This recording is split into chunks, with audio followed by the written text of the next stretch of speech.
Olá, internautas! Hoje o NDS entrevista Pablo Lira, ex-diretor-geral do Instituto Jones Santos Neves, dentro do período de 2023 a 2026. Hoje nós vamos abordar junto com o Pablo aqui um pouco sobre esse trabalho dele dentro do Instituto, os desafios, os avanços que o Instituto teve para todo o nosso estado do Espírito Santo, acompanhando os municípios em seus desenvolvimentos econômicos, em suas culturas regionais, para que se desenvolvesse e pudesse hoje aqui nos mostrar um pouco sobre esses resultados, né, Pablo? Obrigada, tá? Obrigado por você, ceder André. esse tempo. Beleza. Eu parabenizo aí você e toda a equipe pelo trabalho brilhante, qualificado que vocês desenvolvem, levando aí como em dia os dados, as notícias qualificadas para você que está acompanhando a gente aí. Muito importante o cenário que vocês trazem aí de Linhares, do norte do estado e do estado do Espírito Santo, num momento que a gente está tendo aí crescimento, desenvolvimento no estado que deve ser trabalhado com visão de futuro e envolvendo toda a sociedade, né? Que é o papel aí da imprensa, da cobertura que vocês fazem. Eu acho isso super bacana, a informação, quando a gente consegue atribuir todos esses fatores, né, para que a gente possa levar a quem busca informação de qualidade, com seriedade, é de fundamental importância, porque é uma forma de você também ensinar, né, as pessoas a escolher muitas coisas na vida. Sim, isso aí, você ter a oportunidade de ter acesso à informação, né, e informação qualificada. Hoje em dia a gente é bombardeado com muita informação através dos aparelhos telefônicos, né, do celular, do smartphone, mas saber filtrar e trazer essa informação trabalhada para o uso, seja pessoal, né, às vezes uma oportunidade de emprego, ou um empreendimento que está chegando no município, tudo, ou até mesmo um grande empresário, né, uma oportunidade para investir no Estado do Espírito Santo, isso é informação qualificada, é o papel, nobre missão que vocês desempenham aqui. E é nesse sentido, então, que nós vamos iniciar nosso bate-papo, nossa entrevista aqui hoje. Pablo, você é doutor em Geografia, mestre em Arquitetura e Urbanismo e possui uma forte atuação no Fórum Brasileiro de Segurança Pública, né? Como essa lente multidisciplinar que vai, né, do território à segurança moldou sua forma de liderar o Instituto Jones hoje? Você acha que isso impactou? Sim, contribuiu muito, né, para eu alcançar, através do trabalho desenvolvido lá no Instituto, com os amigos e tudo, essa posição de liderança, né? É uma responsabilidade muito grande. Você está à frente como diretor-presidente de uma instituição que tem 50 anos de história, sem nenhum fato que desabonasse o valor e a importância do nosso Instituto Jones dos Santos Neves, que é como se fosse a casa da estratégia do desenvolvimento do Estado do Espírito Santo. Na verdade, pelo contrário, fatores que engrandecem essa instituição que a gente tem e a gente atua como verdadeiros aí guardiões dessa forte instituição capixaba que, por exemplo, Andrés, concebeu lá na década de 80 o Sistema Transcol. O Sistema Transcol foi criado, concebido no Instituto Jones. Os estudos que deram base para a criação da região metropolitana da Grande Vitória, os estudos lá na década de 90 que deram base para a entrada do Espírito Santo na região da Sudene, que é uma realidade hoje aqui em Linhares, Aracruz, Itaguaçu, Itarana para cima, Colatina também, né? Lá na década de 90, quando uma liderança aqui no estado falava da importância do Espírito Santo se inserir na região da Sudene, essa liderança era tida como uma pessoa que não estava vivendo dentro da realidade, né? Parecia coisa muito futurista.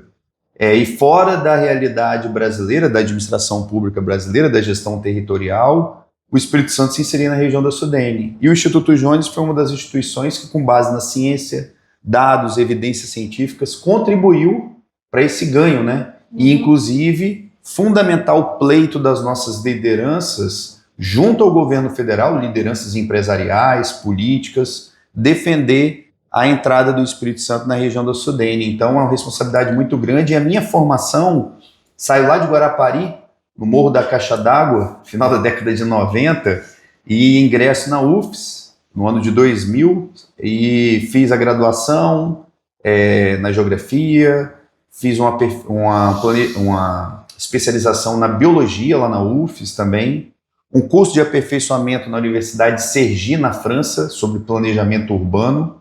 Aí me despertou o interesse para estudar a cidade.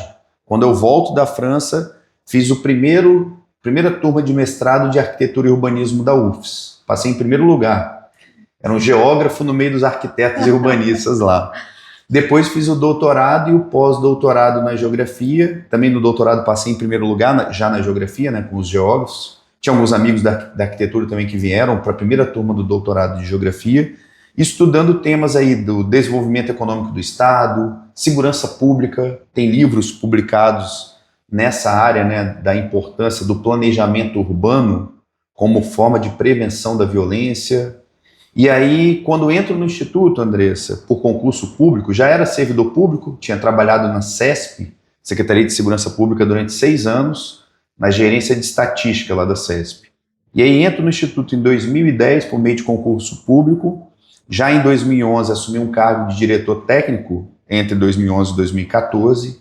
E ali, Andressa, eu descobri que o que eu tinha aprendido até então era pouco perante a gama de informações que o Instituto Jones trabalha.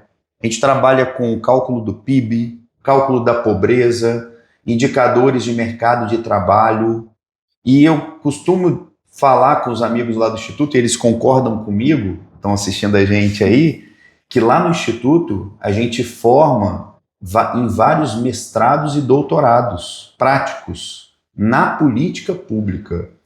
E esse tipo de ensinamento que a gente aprende no Instituto, a gente não consegue aprender nos bancos das universidades. É na prática, é buscando solução para o cidadão que está ali. Vou dar o exemplo, em Mimoso do Sul, o desastre lá, né, climático de 2024, que tinha que receber o cartão reconstrução.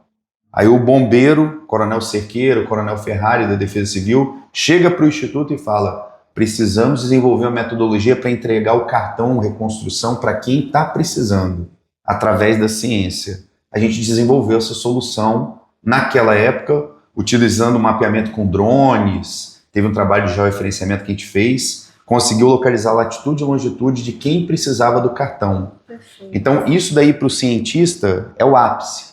Você produzir conhecimento que é aplicado para melhorar a vida do povo, da população, de quem mais está precisando, né?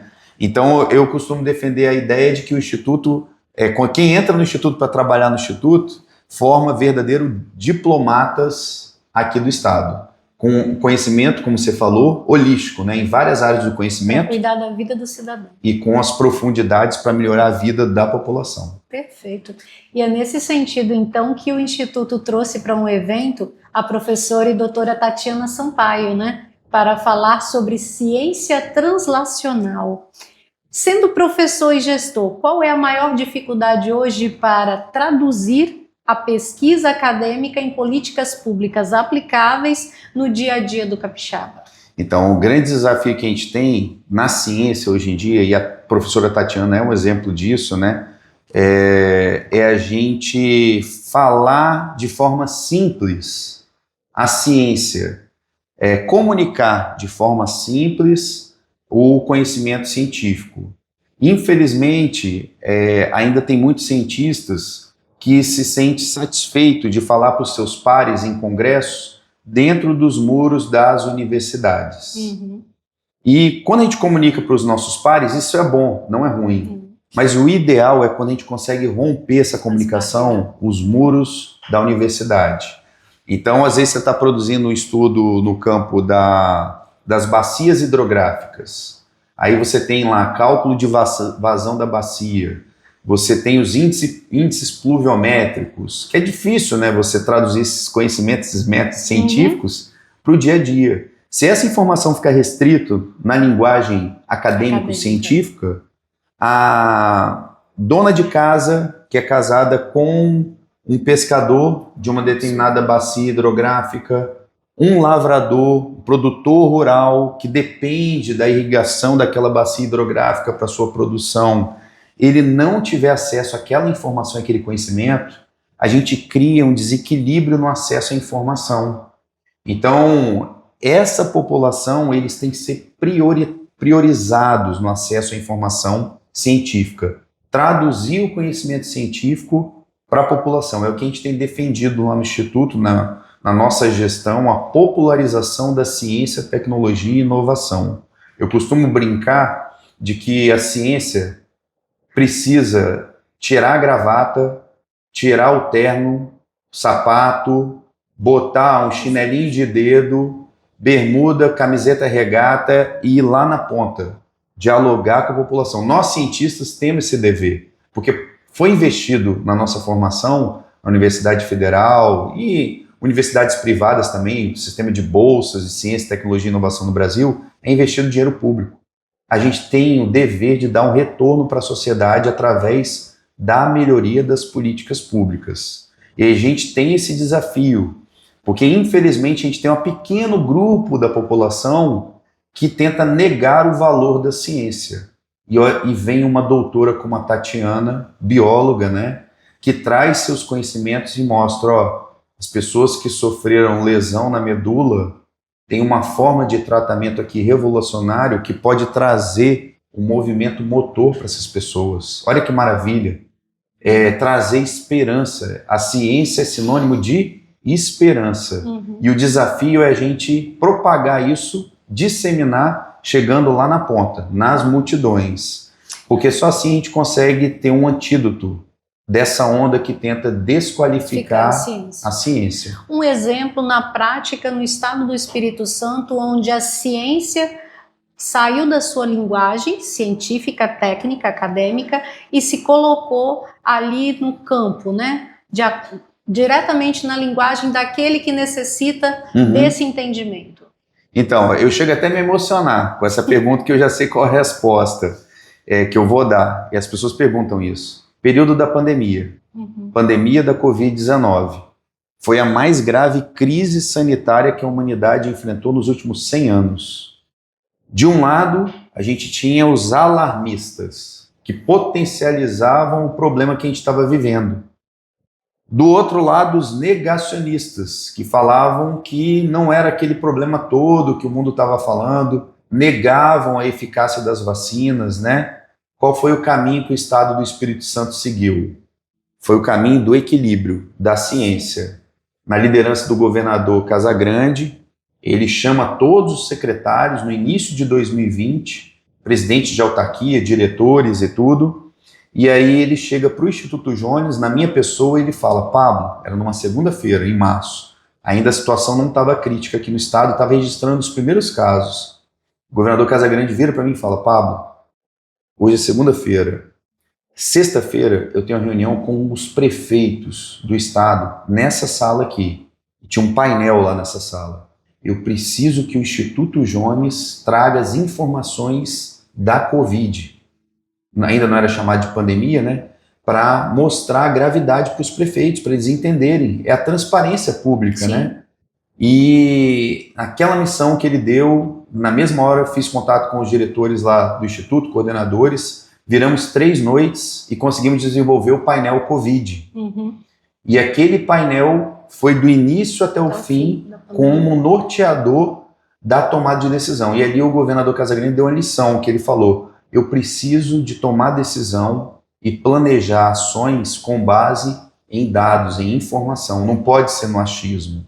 E ali o Instituto Jones adquiriu um protagonismo com esse nosso trabalho que a gente desenvolveu, ao ponto, por exemplo, de auxiliar os bombeiros, Coronel Cerqueira, e a UFES também, a Secretaria de Saúde, na elaboração da matriz e mapa de risco. Eu vou contar um bastidor aqui, que em dezembro de 2019, que ainda a pandemia, não estava nem classificado como pandemia, era um surto ainda na China, eu recebi um ofício da UFES convidando para participar da banca de doutorado do aluno de administração Alexandre Cerqueira, que é o comandante dos bombeiros, para março de 2020. E qual era o tema da tese dele? Gestão de risco. Da tese do comandante Cerqueira, a gente tirou, ele veio com a ideia também, a gente ajudou a formular, o mapa e a matriz de risco, que tinha um modelo matemático por trás, a Sim. parametrização que a gente usava, casos confirmados, testagens, morte por Covid, e a população não precisava de ter o entendimento desse cálculo, desse modelo matemático. Para frente, a gente só mostrava um mapa, com 78 municípios, município na cor verde, cor amarela e cor vermelha. E toda semana o governador comunicava à população, com transparência e ética, qual era a gravidade, o risco, né? A imprensa também contribuindo ali para legitimar aquelas informações. E aí eu me emociono porque foi um trabalho assim, eu acho que desses 26 anos de servidor público, pesquisador, professor universitário, eu acho que foi o momento que eu vi o conhecimento científico sendo aplicado na prática. Depois de um tempo, Andressa... ele ficou muito claro. Foi? Ele ficou claro, ficou acessível, ficou identificado para as pessoas, né? Para quem acompanhava, principalmente para nós da imprensa, que era o nosso norteador para a gente passar as informações à população. Sim. Então a gente ali conseguia entender de forma muito clara e também transformar aquilo ali em informação para que as pessoas acompanhassem. Foi realmente uma ciência transformada numa linguagem prática da vida do cidadão. Em 2024, eu tive uma reunião, já estava controlada a pandemia e tudo, né? Com uma secretária, não lembro do município, mas era um município da região serrana do estado, secretária de saúde. Ela falou: Pablo, você não sabe, você não me conhece, mas eu conheço você das entrevistas de TV e tudo, mas você não sabe o quanto que o trabalho de vocês, do Instituto Jones, dos bombeiros e do governo do estado, auxiliou para eu falar com o morador que o risco era alto. Eu falava: ó, aqui o município está vermelho. Então, é um período agora que está tendo muita morte, casos confirmados e tudo. Então, ali a ciência, as cores do mapa, fez toda a diferença para a gente conseguir salvar vidas e mitigar os efeitos da pandemia. Sim. E eu tenho um drama pessoal que no meio da pandemia eu perdi minha mãe. No dia 30 de junho de 2020. Ela teve a recidiva de câncer, né? Um tumor no estômago. E a gente tinha todo medo, né, dela não pegar a doença. Ela não morreu por Covid, não contraiu a doença. Mas naquele período, eu estava até conversando sobre isso com minha esposa, recente ainda, 6 anos, né? O enterro da minha mãe foi cronometrado, né? E tinha um número limite de pessoas, o velório dela. E eu fico pensando na quantidade de gente que sofreu, né? O luto, a perda, que às vezes nem pôde se despedir do ente querido. E naquele período... ainda tinha gente que estimulava a invasão de hospital, teve gente que invadiu o hospital. Eu lembro de uma pessoa que falava comigo assim: a Unimed não está lotada, o hospital não está lotado. Minha mãe estava internada no hospital, era cenário de guerra. E eu falava: ó, eu estou visitando minha mãe e o cenário lá é um cenário de guerra, a situação está muito crítica. Então, a ciência fez toda a diferença ali. E aquele trabalho que a gente fez com o mapa e a matriz de risco, e o portal Covid, foi premiado nacionalmente e internacionalmente como uma medida transparente dos dados da Covid pela organização OKBR, né? Então mostra que a ciência ali mostrou o seu valor, né? Sim. E eu lembro que tinha gente que encontrava comigo na rua, às vezes a gente dava entrevista aí, falava: ô Paulo, quando que o mapa lá de vocês vai sair de vermelho, meu município vai ficar verde? Então tinha preocupação mesmo, né? Então... É um exemplo assim que eu trago da relevância da ciência. Uma época de, como você disse, né, foi muito triste viver tudo que a gente viveu. E mais do que viver a pandemia, era de fato termos que lutar contra quem queria fazer da pandemia um palco para se destacar, para poder falar besteira, falar o que não devia, e fazer a desinformação. É isso aí. Então, assim, foi realmente uma luta para todos nós que buscamos fazer daquilo, né? Fazer com que todo mundo saísse da melhor maneira possível. A gente, na gestão de risco da pandemia, a gente não parou nem um segundo, né? Era 24 horas de domingo a domingo. Eu lembro que uma vez, logo no início, esse exagero, né, a desinformação, minha esposa pediu para ir no supermercado comprar alguma coisa. Minha esposa, a Renata, e o Bernardo, meu filho, ficavam em casa. E eu era a pessoa que saía. E o medo de trazer a doença para dentro de casa, né? Eu tomava banho de lisoforme. Minha esposa jogava lisoforme, deixava o sapato do lado de fora de casa, entrava, já pegava minha roupa, colocava dentro da máquina para lavar. Uhum. E aí eu percebi, Andressa, que a situação era grave. Um dia que eu fui no supermercado, logo no início, acho que não tinha caso de mortes, mas a desinformação também, né? Que é o alarmismo também. Uhum. Pessoas com 3 carrinhos, com arroz, carrinho de supermercado, falando que ia faltar comida no supermercado. Não, foi uma Um cenário de guerra. né? Ali eu falei, o negócio é muito sério. Sim. A informação, se ela não chegar de forma adequada, da mesma forma, do outro lado, o negacionismo das vacinas. Uhum. Teve um dia que eu fiquei 2 horas conversando com a aluna e consegui, graças a Deus, convencer ela que era importante ela se vacinar. Se a gente falar sobre pandemia, a gente teria uma pauta extensa, porque aqui nós estamos em 2 atores, né, da sociedade que viveram muito diretamente Sim. isso. Eu como jornalista, imprensa, né, você como cientista Sim. de um instituto, onde fez todos os dados e levantamentos para poder aplicar para todo o estado do Espírito Santo. Então, foi uma luta constante para a gente que vivia Sim. informando e dando as informações corretas, fique em casa, se proteja, né? Use máscara, Toma use vacina. álcool. Aí quando veio a vacina, toma a vacina. Então, assim, a gente entrava em live com o governo do estado, com outros atores, para a gente poder ter as melhores informações para passar. E após publicar nossas matérias, publicar nossas lives, nossos conteúdos, o quanto que a gente recebia, né, de críticas e de comentários.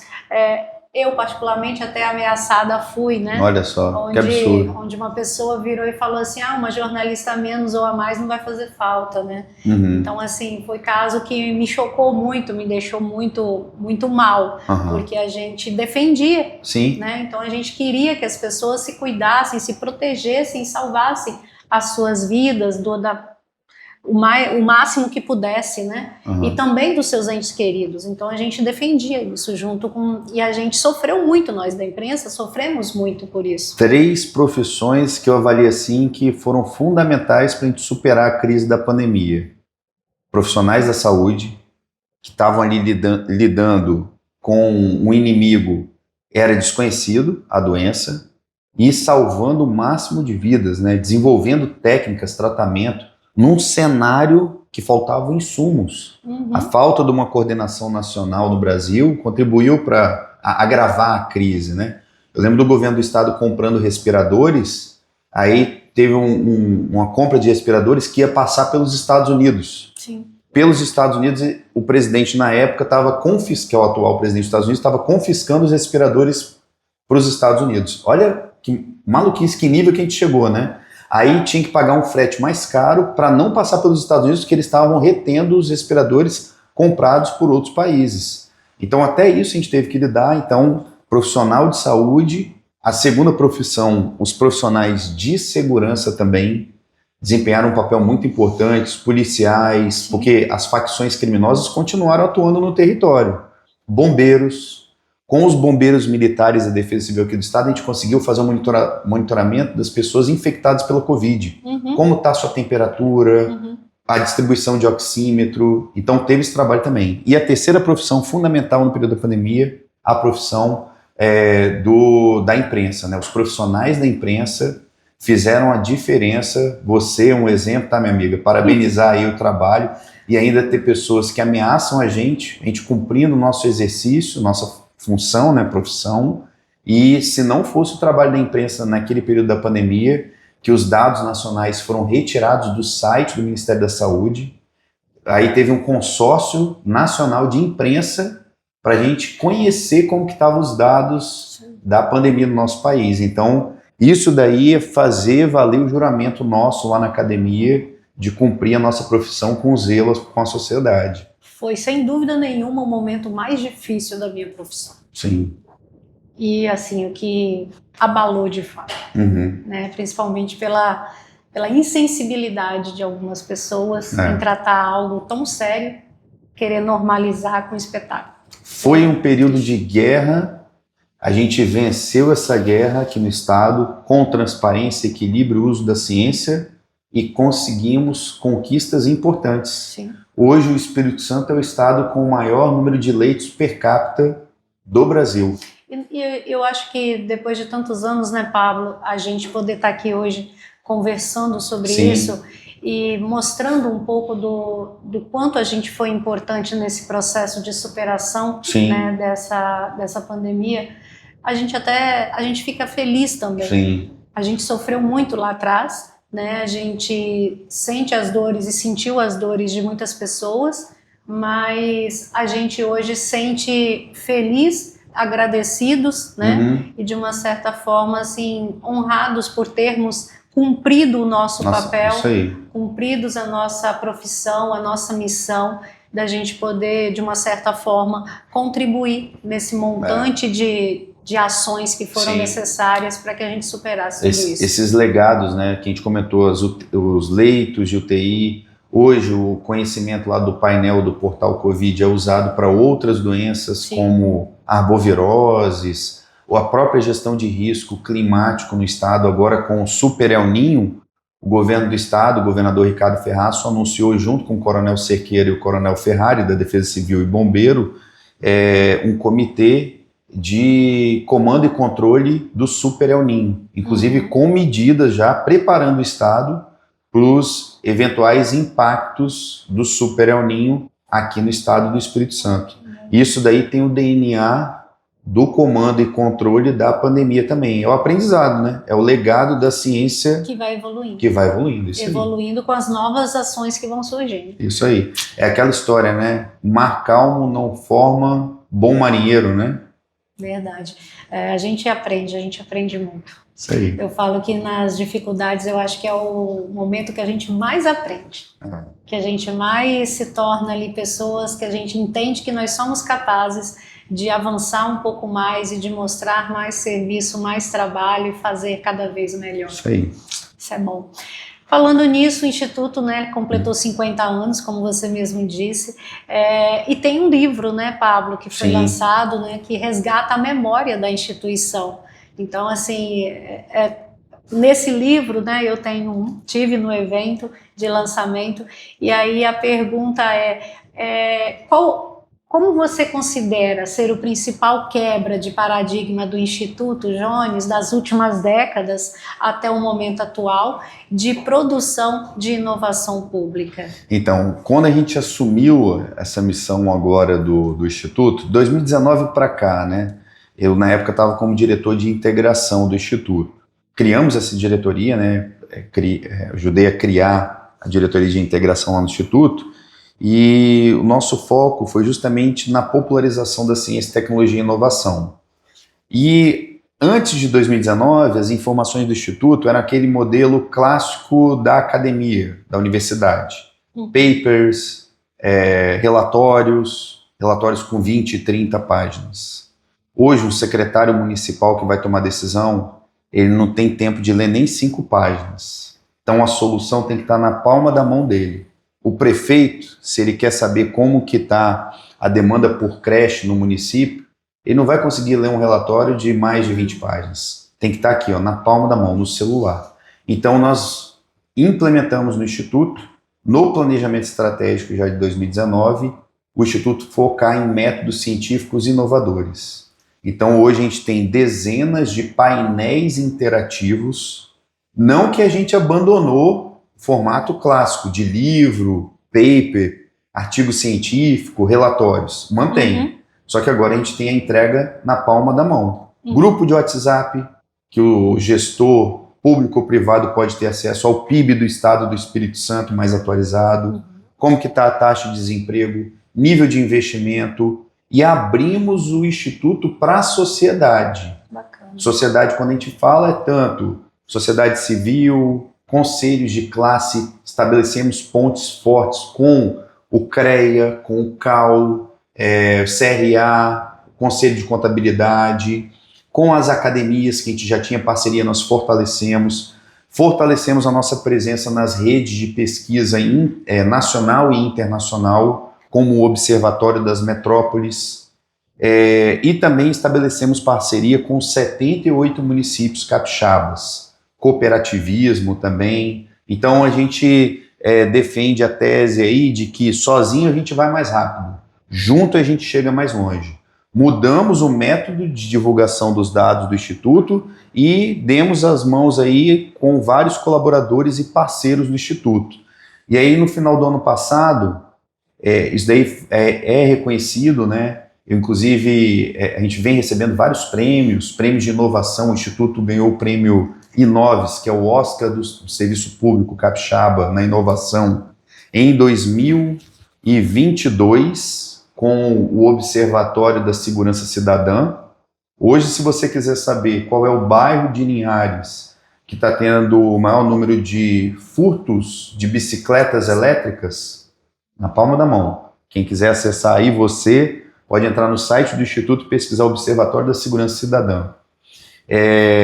Então, esse projeto ganhou o Prêmio Inoves 2022 e ganhamos o Prêmio Inoves 2024 com um mapa e matriz de risco e com o sistema de monitoramento e avaliação de políticas públicas. Com esse projeto, a gente ganhou também o Prêmio Nacional de Inovação, concorrendo com o Banco do Brasil, Caixa, ministérios e também com outros governos de estado aí, né, secretarias, autarquias.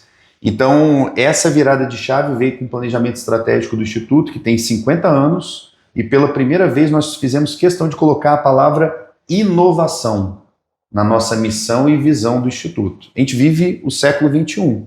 Quem não trabalha com inovação vai ficar para trás. E aí foi muito de grande satisfação a gente ver que a gente tomou essa decisão assertiva lá atrás, em 2019, agora no ano de 2025, no nosso jubileu de ouro, 50 anos de Instituto, ter esse reconhecimento da sociedade capixaba.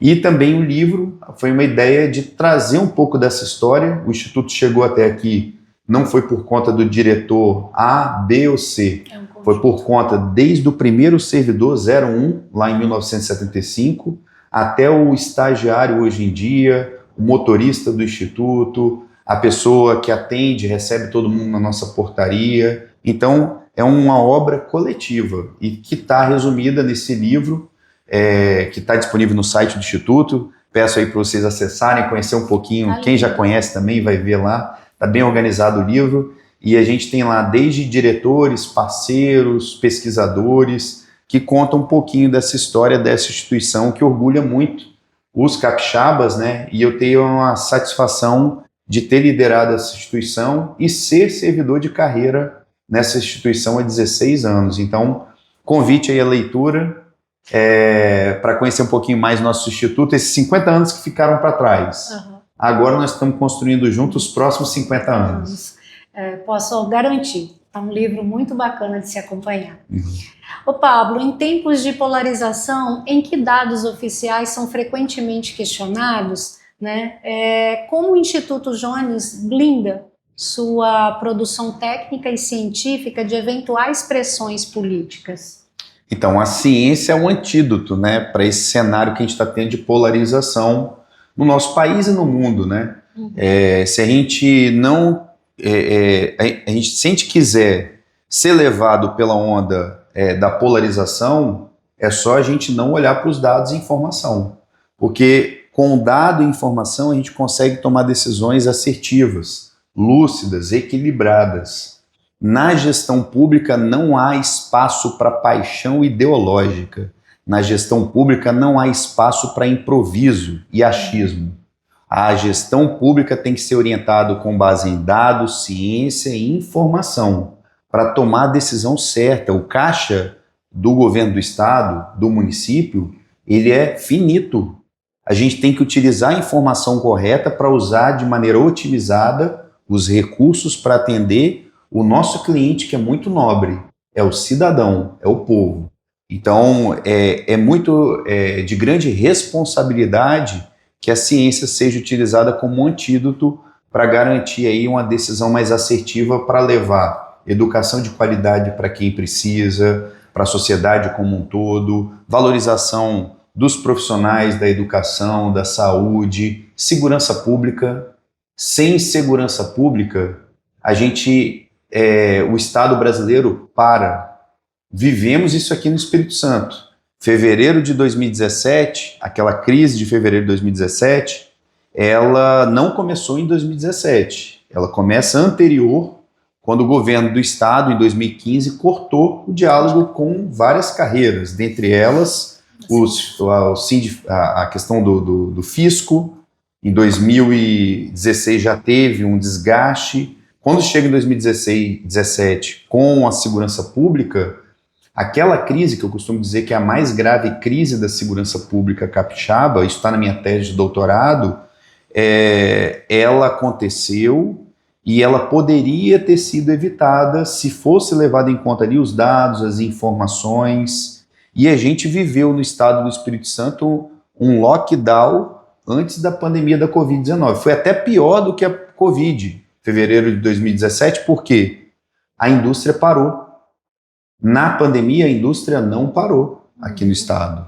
A gente teve serviços públicos interrompidos com aquela crise que durou mais de 20 dias e resultou em mais de 220 homicídios, saques, roubos acontecendo à luz do dia. Então, a ciência, o dado, contribui para a gente evitar essa polarização e esse improviso e achismo. Se a segurança pública fosse tratada de forma séria, a gente não teria vivido aqueles momentos críticos que a gente viveu aqui no estado, que ficaram sequelas durante muito tempo, até algumas sequelas até hoje em dia, né? Então, dado, informação e ciência é sempre bem-vindo aí para desenvolver políticas públicas e aprimorar essas políticas.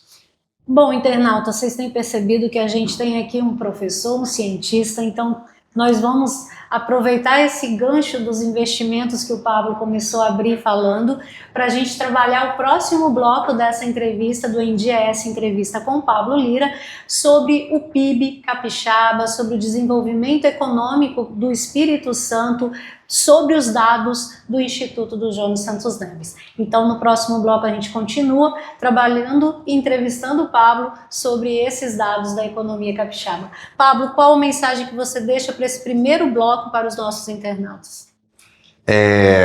A gente tem que investir cada vez mais na ciência, tecnologia, inovação e a educação como catalisadores para transformar a nossa sociedade e a gente continuar se desenvolvendo enquanto Estado do Espírito Santo e os nossos municípios e também o nosso país, Brasil. Perfeito.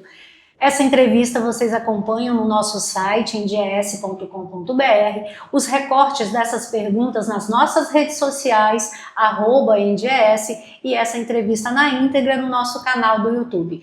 Até a próxima.